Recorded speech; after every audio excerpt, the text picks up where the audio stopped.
तो आप सभी लोग जानते हैं कि 4 जून को है इस ज्येष्ठ महीने की मासिक शिवरात्रि और प्रदोष व्रत।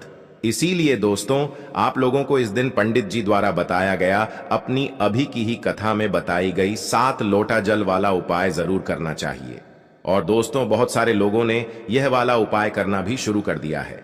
तो दोस्तों, इस उपाय को आपको कैसे करना है, कब करना है, कहां पर करना है और उपाय को करते समय आपको किन किन देखिए, यह दिन इतना खास होता है, इतना महत्वपूर्ण होता है, देखा गया है। कभी कभी बड़े बड़े पूजा पाठ अनुष्ठान से जो मनोकामना पूर्ण नहीं होती है, वह 4 जून के दिन एक छोटे से उपाय करने से ही आपकी मनोकामना पूर्ण हो जाती है। अगर आप लोग भी इस उपाय को ज्येष्ठ मंगलवार प्रदोष शिवरात्रि के दिन करना चाहते हैं, तो आप इस उपाय को पहले अच्छे से समझ लेना, सुन लेना, उसके बाद करना। आपको इस उपाय का फल जरूर मिलेगा। और इस उपाय को करने से आपके घर में चाहे किसी भी प्रकार की दुख और समस्या क्यों ना चल रही हो, आपको उसका कारण भी नहीं पता है कि भाई यह समस्या किस कारण से चल रही है, उसका कुछ भी कारण हो सकता है। जैसे पितृदोष हो सकता है या किसी भी तरह का मंगल दोष भी हो सकता है, और भी बहुत तरह के दोष होते हैं, कुछ भी हो सकता है। पर आपको इस उपाय को करने के लिए अपने दोष को पता लगाने की भी जरूरत नहीं है। इस 4 जून के दिन इस 1 लोटा जल वाला उपाय को आप लोगों को कर लेना है। दोस्तों, अब हम समझते हैं इस वाले उपाय को हमें करना किस समय है। तो सबसे पहली बात दोस्तों, हम समझते हैं कि यह 1 लोटा जल वाला उपाय करना किसको है। तो देखिए, यहां पर सीधी सी बात है कि यह 1 लोटा जल वाला जो उपाय है, यह किस लिए किया जा रहा है। यह मनोकामना को पूर्ण करने के लिए किया जा रहा है, या आपके जीवन में जो दुख और परेशानियां हैं उनको दूर करने के लिए किया जा रहा है, या आपका कोई बड़ा काम है जो कि नहीं हो पा रहा है, आप उसके लिए इस उपाय को कर सकते हो। तो सीधी सी बात यह है कि आप अपनी किसी भी प्रकार की मनोकामना के लिए इस वाले उपाय को कर सकते हो। तो यह उपाय वह व्यक्ति कर सकता है जिस व्यक्ति को अपनी किसी भी प्रकार की मनोकामना भगवान शिव जी से पूर्ण करवानी हो। और अगर कोई भी माताएं बहनें जो है अपने घर की सुख और शांति के लिए, घर में धन समृद्धि को बढ़ाने के लिए वाला उपाय करना चाहती हैं, तो घर की जो बड़ी माताएं बहनें होंगी वह इस वाले उपाय को विशेष रूप से करें, क्योंकि माताएं बहनें घर की लक्ष्मी होती हैं। और जब घर की लक्ष्मी कोई विशेष उपाय करती है तो उसका फल ही बहुत जल्दी मिल जाता है और बहुत बड़ा होकर मिलता है।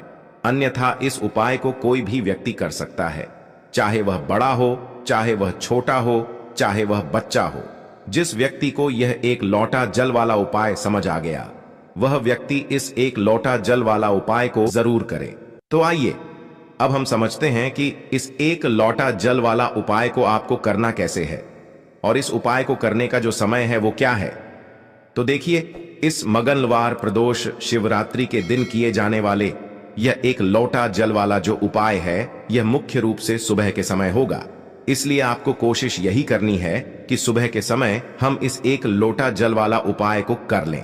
पर किसी कारणवश अगर आप सुबह इस उपाय को ना कर पाओ, आपको कहीं काम से जाना हो या किसी और काम की वजह से आप उपाय को ना कर पाओ, तो आपके पास फिर दूसरा मौका रहेगा, जो कि शाम के समय का रहेगा।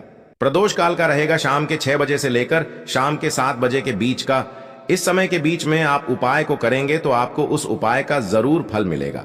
तो शाम के 6 बजे से लेकर शाम के 7 बजे के बीच में आप लोग इस 1 लोटा जल वाला उपाय को कर सकते हो। तो भैया, बहुत सारे लोग यहाँ पर ये प्रश्न भी जरूर करेंगे कि भाई हम तो नौकरी पर जाते हैं, हम अपनी ड्यूटी पर जाते हैं और आने में हमें देर हो जाती है, तो उस जगह पर हमें क्या करना चाहिए। तो देखिए, उन लोगों को भी टेंशन लेने की जरूरत नहीं है। अगर आप लोग इस उपाय को शाम के समय प्रदोष काल में कर रहे हैं, और अगर आप आने में देरी भी हो जाती है, आपको आने में 7 बजे तक आप नहीं पहुंच पाते हो, तो भाई आप रात 8 बजे तक भी अगर उपाय को करोगे तो भी चल जाएगा। क्योंकि यह प्रदोष शिवरात्रि का दिन है, यह दिन बहुत ही कम आता है पूरे साल भर में। इसीलिए इस मौके को आपको नहीं छोड़ना है, आप इस उपाय को जरूर कर लेना। अब हम यहां पर समझते हैं कि आपको उपाय कैसे करना है। सबसे पहली चीज, दोस्तों, आपको 1 लोटा जल इस मंगलवार के दिन शिवलिंग पर किस तरह से चढ़ाना है, जिसके बाद आपकी बड़ी से बड़ी मनोकामना पूरी हो जाएगी और आपको अपने जीवन में सब कुछ मिल जाएगा। दोस्तों, जल तो सभी चढ़ाते हैं, लेकिन शिवलिंग पर जो जल चढ़ाया जाता है उसको चढ़ाने का भी एक नियम होता है। किस तरह से आपको वह जल चढ़ाना है आज की वीडियो में यह हम आपको बताएंगे। और इस तरह से दोस्तों, जब आप जल चढ़ाएंगे बहुत जल्दी आपकी मनोकामना पूरी हो जाएगी। आपके जीवन में जो दुख और कष्ट हैं वह भी दोस्तों बहुत तेजी के साथ आप देखेंगे कि दूर होते चले जाएंगे। तो दोस्तों, अगर आप भी अपने जीवन में सब कुछ हार चुके हैं या आपको लगता है कि अब आपके जीवन में कुछ भी अच्छा नहीं होने वाला है, तो दोस्तों आपको यह एक लौटा जल का उपाय करना है। बस इसके बाद आप देखेंगे कि बहुत बड़ा बदलाव आपके जीवन में आएगा। दोस्तों, जब व्यक्ति हर तरफ से हार जाता है, हर जगह से उसे जब निराशा मिलने लगती है और उसे अपने ही जब पराये लगने लगते हैं, तब दोस्तों व्यक्ति को महादेव की शरण में जरूर जाना चाहिए, क्योंकि महादेव ही एक ऐसे देवता हैं जो कि अपने भक्त की बड़ी से बड़ी मनोकामना को भी बहुत जल्दी पूरा कर देते हैं। और महादेव की शरण में जो भक्त जाता है, कभी भी महादेव उसे खाली हाथ नहीं लौटने देते हैं। अपने उस भक्त की जरा सी पूजा से प्रसन्न होकर अपने उस भक्त के जीवन के हर दुख को वह हर लेते हैं, हर संकट को वह दूर कर देते हैं। दोस्तों, यदि एक लोटा जल भी यदि कोई महादेव को समर्पित कर देता है, तो महादेव अपने उस भक्त की हर मनोकामना को पूरा कर देते हैं और उसके जीवन में वह ढेर सारी खुशियों को भी भर देते हैं। तो दोस्तों, उपाय कैसे करना है, किस तरह से आपको एक लोटा जल सोमवार के दिन शिवलिंग पर चढ़ाना है, सब कुछ आपको वीडियो में बताने वाले हैं। तो दोस्तों, आपको यहां पर एक लोटा जल लेना है अपने घर का, क्योंकि दोस्तों जब आप अपने घर से एक लोटा जल चढ़ाते हैं शिवलिंग पर, तो वह जल शिवलिंग से होता हुआ माता रानी के हस्त कमल पर जाता है और इससे दोस्तों आपके जो पितृ हैं वह भी हमेशा प्रसन्न रहते हैं।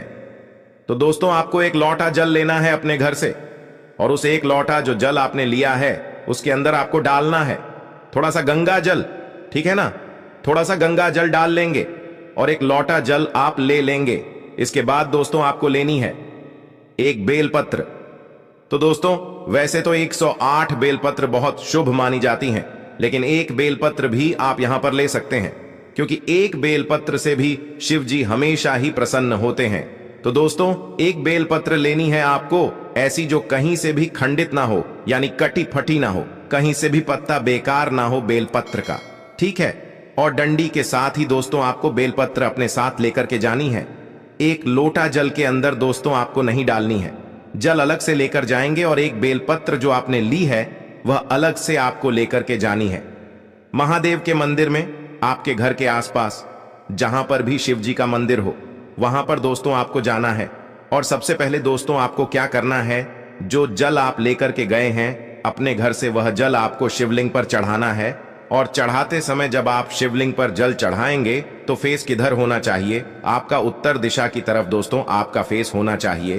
तो दोस्तों, जब भी आप शिवलिंग पर जल चढ़ाते हैं, इस चीज का आपको पूरा ध्यान रखना है कि आपका जो मुख है वह पूर्व दिशा में ना हो, यानी पूर्व दिशा की तरफ आपका मुख जो है वह नहीं होना चाहिए, क्योंकि पूर्व दिशा को ही भगवान शिव का मुख्य द्वार माना गया है।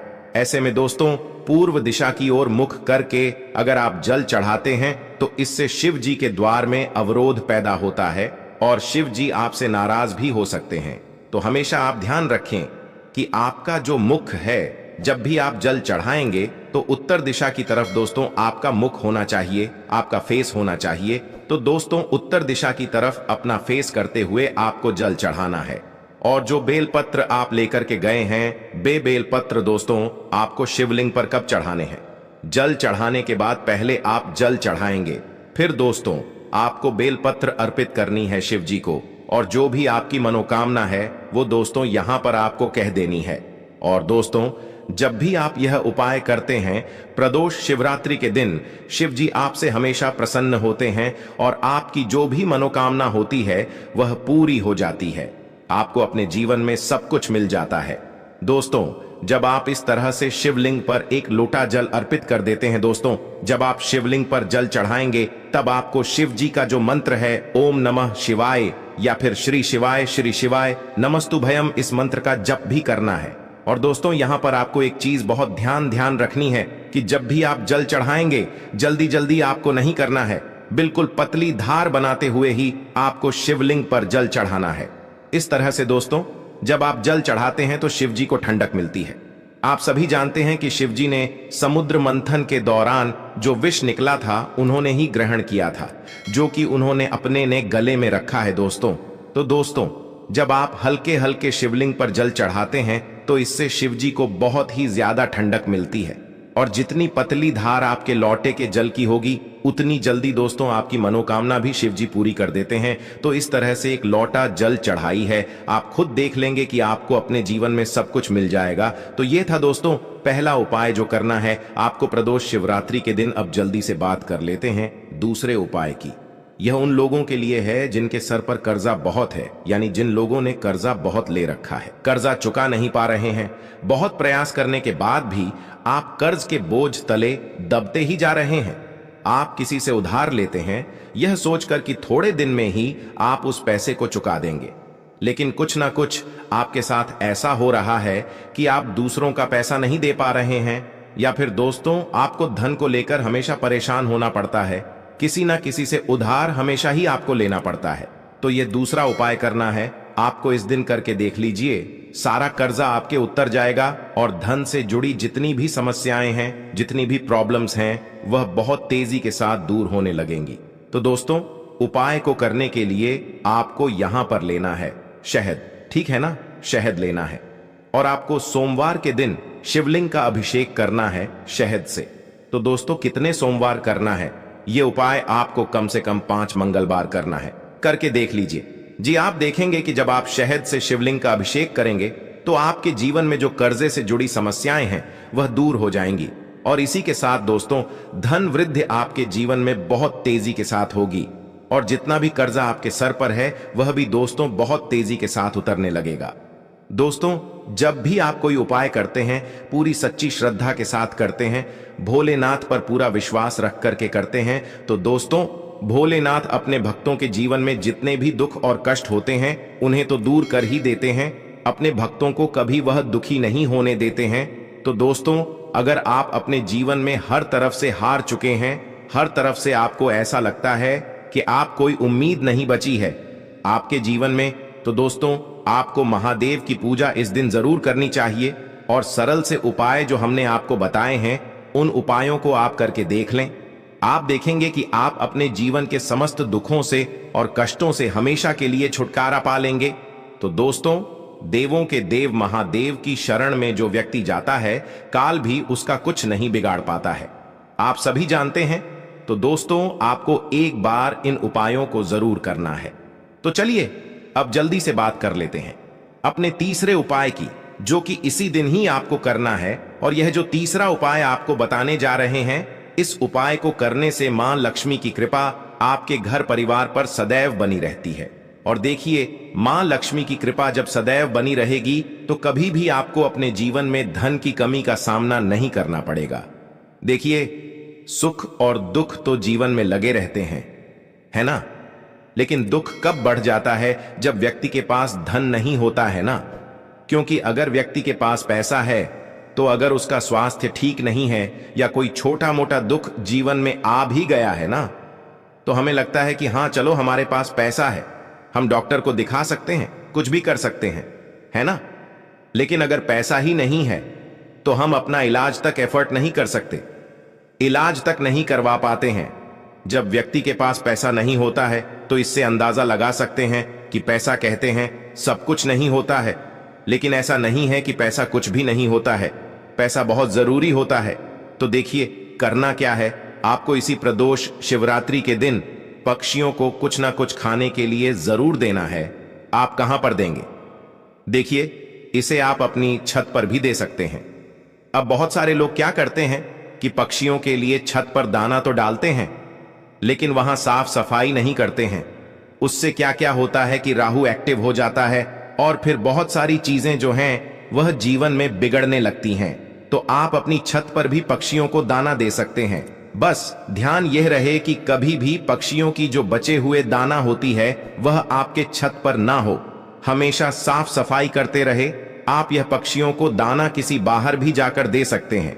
कोई पेड़ आदि है आपके घर के आसपास, कोई गार्डन है, वहां पर भी दे सकते हैं।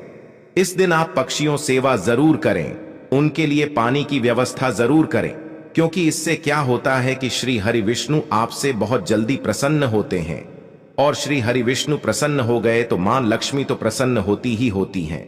तो यह इतना उत्तम उपाय है ना कि सोमवार के दिन यह जो उपाय है ना, यह सबसे उत्तम माना जाता है। साथ ही साथ अगर आपके घर के द्वार पर इस दिन कोई भी आए, कुछ भी आपसे मांगने, कोई भी जरूरतमंद व्यक्ति हो, कोई गाय हो, कोई कुत्ता हो, उसे कभी भी खाली हाथ ना जाने दें। अगर कोई भी एनिमल्स आता है उसे खाने के लिए दें।